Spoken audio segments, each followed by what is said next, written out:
Apreciados amigos, gusto saludarles. Es Jorge Isaac Torres Manrique, abogado de Perú y presidente de la Escuela Interdisciplinar de Derechos Fundamentales, Preveniente de Justicia. En la presente oportunidad vamos a tratar un tema relacionado a derecho a elegir y ser elegidos, específicamente al derecho fundamental que hemos denominado derecho fundamental a elegir sin miedo, ansiedad y desesperanza. Ello en el marco del Congreso Internacional de Derecho Latinoamericano que organiza la Universidad Católica de Colombia y el Instituto Interamericano o Internacional de Educación Continua. Agradecemos a las prestigiosas instituciones señaladas y así también a los distinguidos doctores Olivia Ricarte, Fernanda Navas y Flavio Martins, coordinadores. En ese sentido, como habíamos indicado en la presente oportunidad, vamos a desarrollar el derecho fundamental que, como habíamos señalado, hemos propuesto y hemos denominado como derecho fundamental a elegir sin miedo, ansiedad y desesperanza.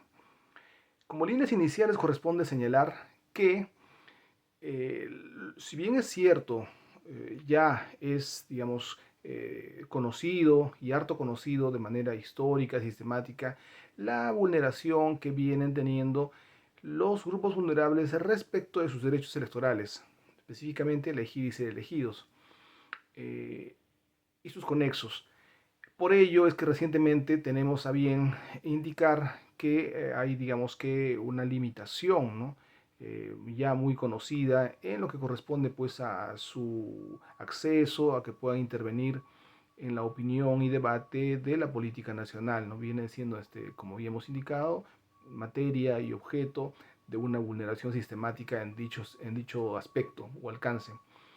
No por ello, digamos, eh, por ello precisamente es que el jurado, el pacto ético eh, electoral especial, recientemente ha tenido bien, como parte, digamos, en este caso, de una manifestación o declaración del Tribunal de Honor del mismo, este 2021, a bien, digamos, tuvo exhortar a los medios de comunicación a efectos de que puedan tener a bien promover la intervención de la situación en situación de los grupos vulnerables, vale decir, de las personas que se encuentran dentro de los grupos vulnerables, a efectos de que puedan tener esa visibilidad, ese tratamiento en igualdad de condiciones, bajo el principio de igualdad, en los debates, en las entrevistas de orden político en los diversos medios, ¿no? Vamos a llamar medios impresos, medios de televisión, prensa hablada virtual incluso,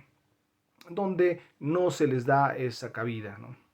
Pero, si bien es cierto, tenemos, digamos, a bien señalar que estos grupos vulnerables se encuentran básicamente integrados, ¿no? Por el grupo de indígenas, afrodescendientes, personas con discapacidad, mujeres, personas que viven con VIH y la comunidad LGBTI. Sostenemos que ello nos conlleva obviamente a una reflexión profunda, a un compromiso, a un análisis en el sentido de tener una convicción, tener una sintonización, un avance en lo que corresponde a la concientización, ¿no? En este sentido de no continuar con este tipo de vulneración sistemática, ¿no? Sin embargo, como habíamos señalado, este tema es como un, digamos, punto inicial que nos ayuda a poder tener una ubicación en lo que corresponde al presente tema, digamos, en el presente evento. Y entonces nosotros tenemos que señalar que, si bien es cierto, este grupo vulnerable, o los que integran o los que son parte del grupo vulnerable o de los grupos vulnerables, son conocidos, los conocemos, sabemos a quién nos estamos refiriendo. Sin embargo, nosotros planteamos que ellos no son únicamente los que vienen a ser grupos vulnerables en un escenario electoral. Estamos hablando que nosotros planteamos que los mismos no son los únicos perjudicados. Nosotros sostenemos que los perjudicados son toda la población, digamos, absolutamente, los que pueden elegir, los que no están en la capacidad todavía digamos, tener la mayoría de edad, los que son grupos vulnerables, los que no forman parte de los grupos vulnerables, en realidad toda la población. ¿Y por qué? Porque en principio las decisiones que toman las autoridades, en este caso a nivel congresal y sobre todo del gobierno central, en este caso de la presidencia de la República, afectan directamente y tienen, digamos, incidencia en la realización o vulneración de los derechos fundamentales, en tanto que sobre todo se enfoca en la vulneración, los hace devenir en grupos vulnerables. ¿De quiénes? De las personas que ellos mismos han elegido. A todo esto, como segundo punto, corresponde también señalar cuál es el escenario electoral, ¿no? Que, digamos, nos da pie a darle un fundamento, ¿no? Acerca de la necesidad, ¿no? Del reconocimiento constitucional del derecho fundamental que hemos denominado, repetimos, derecho fundamental a elegir sin miedo, ansiedad y desesperanza. En principio tenemos que estamos hablando de la inexistencia de un código electoral. No existe una voluntad política, no contamos con un código exclusivo en materia electoral que le dé, digamos, ese marco, esa solidez institucional a los partidos políticos, al sistema electoral, a lo que corresponde y necesita, digamos, tener un sistema electoral a efectos de que pueda hacer las veces de tal, ¿no? Entonces estamos hablando que hay situaciones que quedan al aire, que quedan, digamos, desprotegidas, que no están reguladas, y como no se encuentran reguladas, hay una serie de déficits. No hay, digamos, una política que en ese sentido tenga que, digamos, ser correlativa en este caso, a la legislación legal, por lo menos a nivel de código, ¿no? Y más aún cuando sostenemos que lo que estamos proponiendo es el reconocimiento de dicho derecho fundamental, ¿no? A elegir sin miedo, desesperanza y ansiedad. Pero, como habíamos indicado, como parte de este escenario electoral que se encuentra en crisis, no solamente se encuentra la inexistencia del código electoral, sino también la inexistencia de partidos políticos fuertes que sean representativos de la voluntad popular. Precisamente por eso es que contamos que en cada elección hay un número o un sinnúmero de postulantes que no sabemos en línea cierta o de manera concreta qué es lo que quieren. ¿Quieren hacer algo por el Perú? ¿Quieren hacer algo, una gestión en favor de la ciudadanía? ¿O quieren más ver simplemente llegar a tener un cargo público importante para poder satisfacer sus intereses personales y particulares y en todo caso de los grupos de poder, ¿no? Entonces estamos hablando que la representación popular se ve afectada. No hay digamos, una representación legítima que efectivamente se vea reflejada en los que se presentan como candidatos, ¿no? Ello, como habíamos indicado, causa muchísimo daño a la población. Ahora, también hay una precaria democracia interna en los partidos políticos. No olvidemos que las luchas constantes que hay por lograr que se internalice, que se respete y que se tenga en cuenta que las decisiones internas, que la democracia interna de los derechos partidarios o de los partidos políticos sea respetada y sea considerada a efectos de que pueda tener a bien contar con una institucionalidad de una solidez que, digamos, precisa contar, en este caso, en materia electoral. Ahora también otro punto que contribuye lamentablemente a agudizar esta crisis electoral es la inexistencia de jurisdicción judicial electoral permanente. Valgan verdades, no contamos con magistrados, ya sean jueces o fiscales, que de manera permanente se encuentren abocados al tema electoral. Y lo único que tenemos es que por cuestiones ya de coyuntura, de elecciones importantes, digamos, estamos hablando de congresales y de presidenciales, es que se toman prestados los magistrados, algunos, incluso a nivel nacional, digamos, con alcance nacional, para que por este dicho periodo nada más se hagan cargo de lo que se pueda, digamos, requerir para darle pues el tinte de legalidad, ¿no? Y en su caso de legitimidad, ¿no? De los partidos políticos y de los eh, candidatos, pero desconociendo que la coyuntura, que la necesidad, que la problemática que se genera y que se suscita y que se desarrolla en materia electoral no se presenta única y exclusivamente en el periodo destinado a las elecciones, sino más bien es algo que va continuamente desarrollándose. Estamos hablando de asociación ilícita para delinquir, estamos hablando de enriquecimiento ilícito, ¿no? Por lo menos, ¿no? Entonces hay unas situaciones diversas que no se están tomando en cuenta, que no se pueden solucionar y resolver en cuestión de repente de unos meses con motivo de una coyuntura electoral como habíamos señalado. Otro punto que tenemos que también resaltar como parte de la crisis es una inexistencia de cultura política ciudadana. Entonces hay un desinterés, hay una desinformación, hay una digamos, informalidad, hay una suerte de desconocimiento total de cuál es la función y cuál es la importancia de tener una posición y sobre todo un criterio y una información debida en lo que corresponde en la política peruana. Pero no estamos hablando de una política partidaria, sino de una política respecto de lo que es la participación en la misma, a efectos de garantizar, por ejemplo, por lo pronto, en lo que corresponde a este tema, un unas elecciones o un proceso de selección que pueda tener a bien contar con la debida supervisión judicial, ¿no? Y la observancia de los derechos fundamentales. Entonces, y que sobre todo, en este caso, como habíamos indicado, se pueda garantizar a la población que los candidatos que tengan a bien no solo presentarse, sino también elegir, sean los llamados a ofrecer y garantizar los mejores destinos y la gestión en favor de la misma. Ahora, también estamos hablando que hay una nula concientización e identificación con la majestad y prevalencia del derecho fundamental a elegir sin miedo, ansiedad y desesperanza.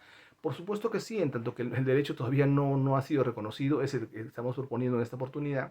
Entonces, se considera equivocadamente que apoyar o defender la legitimidad, en este caso, lo que corresponde a contar con candidatos que sean los más idóneos para poder ocupar un cargo público o recibir el apoyo de la población a nivel de elecciones, sea pues algo muy importante y que corresponde básicamente al voto de la población y a la voluntad popular. Entonces, no basta que se presenten candidatos que no cuenten con ese perfil, sino también lo que preponderantemente corresponde más bien es hacer entender a la población que de ellos precisamente viene ese respaldo y esa decisión. Ellos son los que deciden quiénes van a representar o quiénes los van a representar y quiénes van a ocupar un cargo público vía elección popular. Como habíamos indicado, este elector se convierte, bajo nuestra perspectiva, en un integrante de los grupos vulnerables en sentido amplio, ¿no? Porque las decisiones positivas y negativas, sobre todo las desacertadas, como ya venimos siendo testigos a través de tantas décadas, sobre todo de la República, no solo peruana, el periodo republicano, es que las decisiones son desacertadas, son en contra de la población, de los diversos, digamos, representantes o presidentes o autoridades elegidas. Entonces las decisiones, como habíamos indicado, afectan de manera grave y ocasionan que la población devenga invulnerable. Por ello, consideramos que este tipo de situación debería llamar la atención, debería poner digamos, el tema sobre la mesa, sobre el debate y generar esa atención urgente. Estamos hablando de que no por ser elegidos de una manera engañosa o de una manera, vamos a decir, limitada, porque no es lo mismo decir tienes el derecho a elegir, pero tienes acá dos 2 o 3 candidatos que ninguno reúne el perfil suficiente como para ocupar un cargo público, pero como no tienes otra opción, lo tienes que hacer. Este no es un derecho fundamental a elegir o ser elegido en estricto sentido, de ninguna manera, porque es un derecho limitado, ¿no? Porque se supone que si uno tiene ese derecho, lo tiene que ejercitar en la manera correspondiente a sus fines. Si yo tengo un derecho, o si se me garantiza efectivamente un derecho a elegir y ser elegido en sede constitucional, se entiende que tengo los candidatos que reúnen ese perfil para que puedan yo tener ese derecho o ejercitar ese derecho a elegir, ¿no es cierto? Pero si es que no tengo una opción, siquiera una, que pueda tener ese perfil, entonces ¿cómo voy a elegir? ¿Cómo voy a hacer uso de mi derecho a elegir? Por ello, señalamos que lo que nosotros planteamos es una convicción desde el punto de vista democrático, identificados con los derechos fundamentales, con las ideas libertarias, en este caso con el tema del derecho a tener un desarrollo de los pueblos, a la consolidación de la democracia, entre otros. Estamos hablando que también es importante tener en claro que no por, como habíamos indicado, ser ellos elegidos, tienen carta abierta para poder hacer o tomar en cuenta o llevar a cabo políticas públicas que vayan en contra de la población, porque para ello no han sido elegidos, ¿no? Entonces, este derecho que proponemos, que se denomina derecho fundamental a elegir sin miedo, ansiedad y desesperanza, sostenemos que es un derecho continente en razón que contiene además otros derechos, ¿no? Por ejemplo, estamos hablando de los derechos a la paz y la tranquilidad de la población, a los derechos a la correcta gestión pública, al derecho a la transparencia, al acceso a la información pública y rendición de cuentas. Estamos hablando también al derecho fundamental al libre desarrollo de los pueblos, al derecho a mejor derecho del elector, ¿no? A la legitimidad del derecho a elegir. Estos dos últimos derechos se encuentran muy relacionados a lo que recientemente habíamos convocado o comentado. No se trata de tener un derecho a elegir, sino tener el mejor derecho, tener un derecho prevalente, un derecho que le dé a uno la legitimidad para que pueda tener, digamos, una elección saludable en beneficio precisamente de sus destinos como país, ¿no? Es como, por ejemplo, le dijeran a una persona que es vegetariana que tenga en el ejercicio fundamental de su derecho fundamental a elegir, por ejemplo, eh, o la libertad de elegir, que puede elegir entre dos platos que contienen carne, pero él siendo vegetariano. Entonces es prácticamente un contrasentido, ¿no? Queda bastante claro que no se puede ejercitar el derecho a elegir sin miedo, ansiedad y desesperanza cuando los candidatos no son los adecuados y precisamente ello se ocasiona o se configura en razón a los diferentes factores que hemos señalado como parte de lo que es la crisis electoral, digamos, que se manifiesta. Ahora, ¿cuáles son otros factores que le dan, digamos, este enfoque o esta situación desde un punto de vista, digamos, ya interdisciplinar? Estamos hablando de una crisis de valores.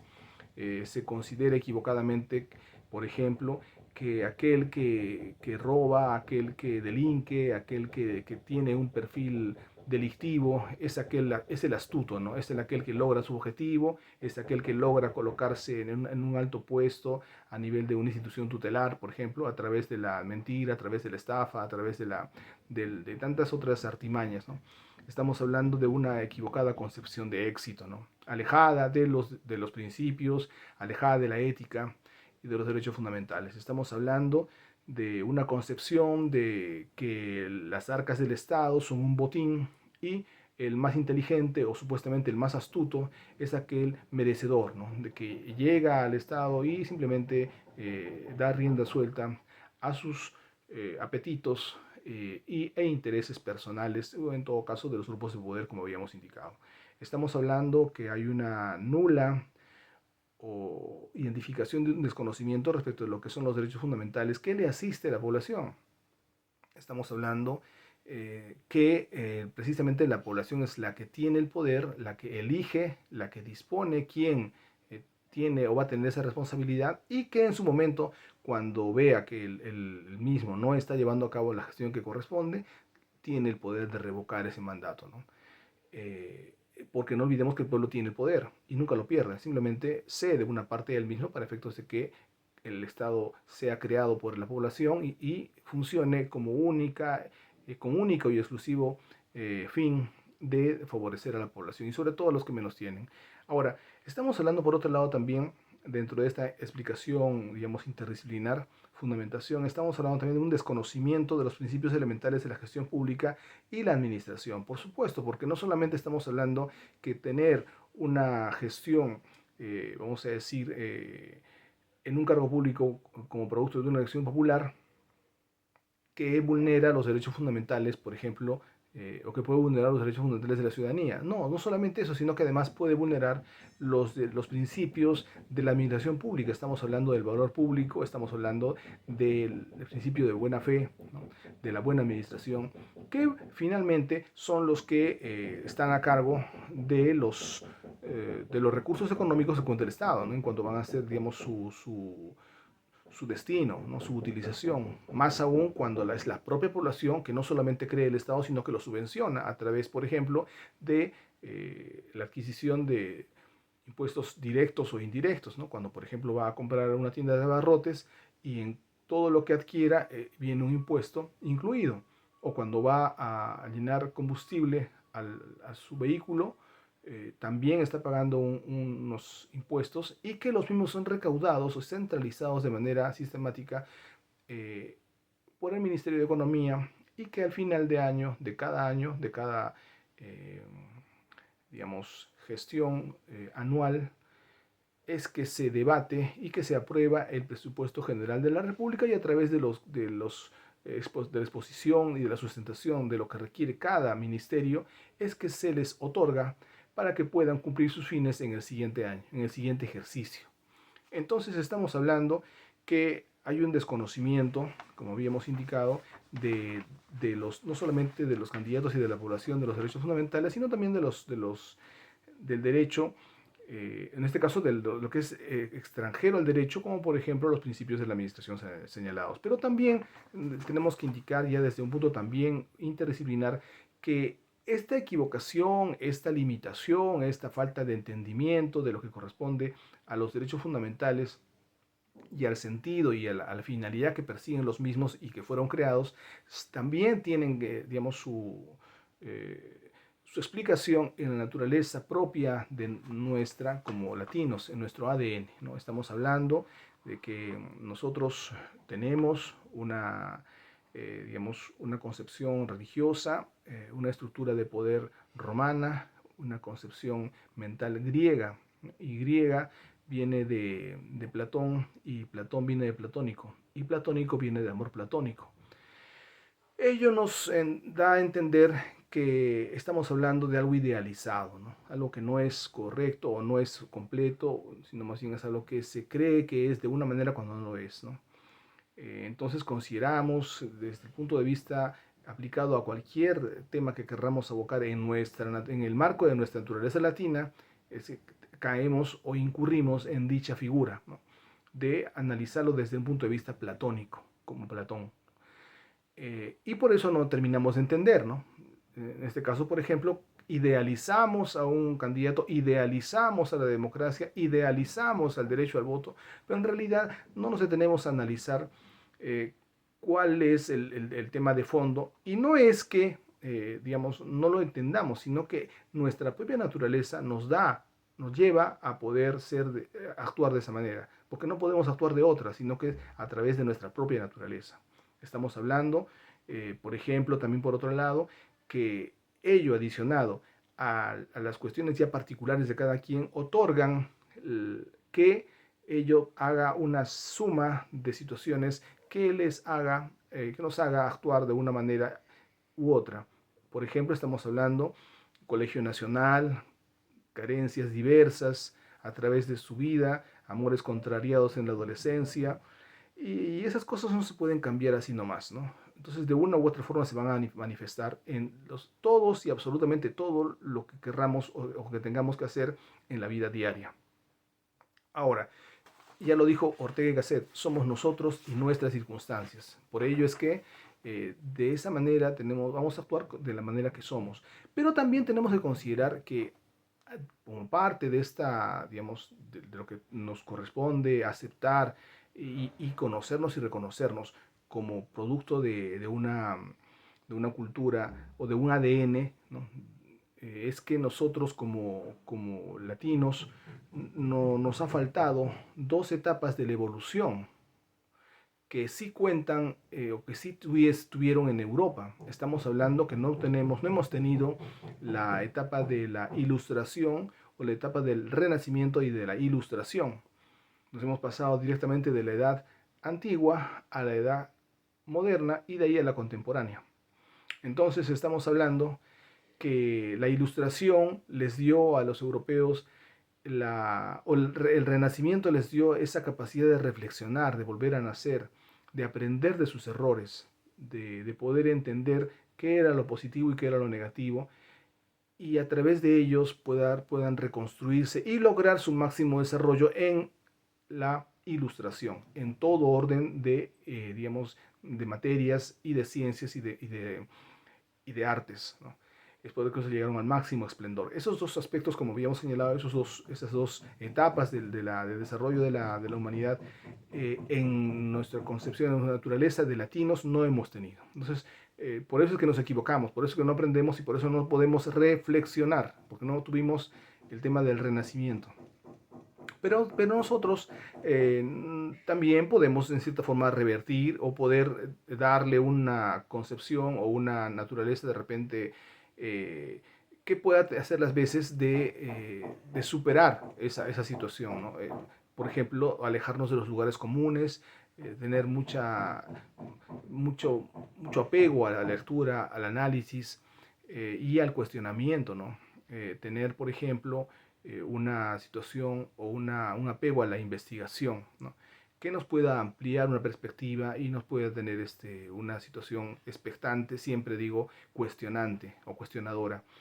Por ejemplo, tenemos que alejarnos de la televisión, ¿no? Que precisamente lo que hacen es simplemente distraer, ¿no? Y quitar ese sentido crítico y autocrítico, ¿no? O eliminar o limitar.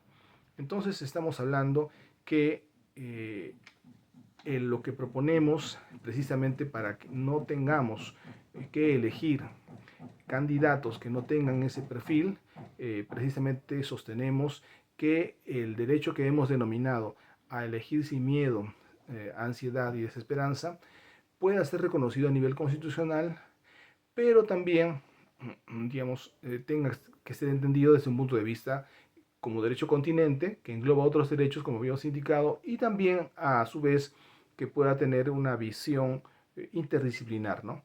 Pero sobre todo que debe haber un cambio de mentalidad de la población. Para ello, obviamente, lo que proponemos es una capacitación, es una concientización y es un cambio de mentalidad, ¿no? A efectos de que podamos ser todos conscientes de cuál es la importancia y la trascendencia de poder contar con el urgente reconocimiento del derecho fundamental a elegir sin miedo y desesperanza, pero sobre todo, no tanto o no única y exclusivamente para poder mejorar o fortalecer el sistema electoral, sino para poder fortalecer precisamente los derechos fundamentales que habíamos señalado. Estamos hablando de la paz y la tranquilidad, a la correcta gestión pública, a la transparencia, acceso a la información y rendición de cuentas, al libre desarrollo de los pueblos, al mejor derecho de elector y a la legitimidad del derecho a elegir. Por la presente es lo que tenemos a bien comentar con ustedes y quedamos a poder encontrarnos en una próxima oportunidad. Muchísimas gracias.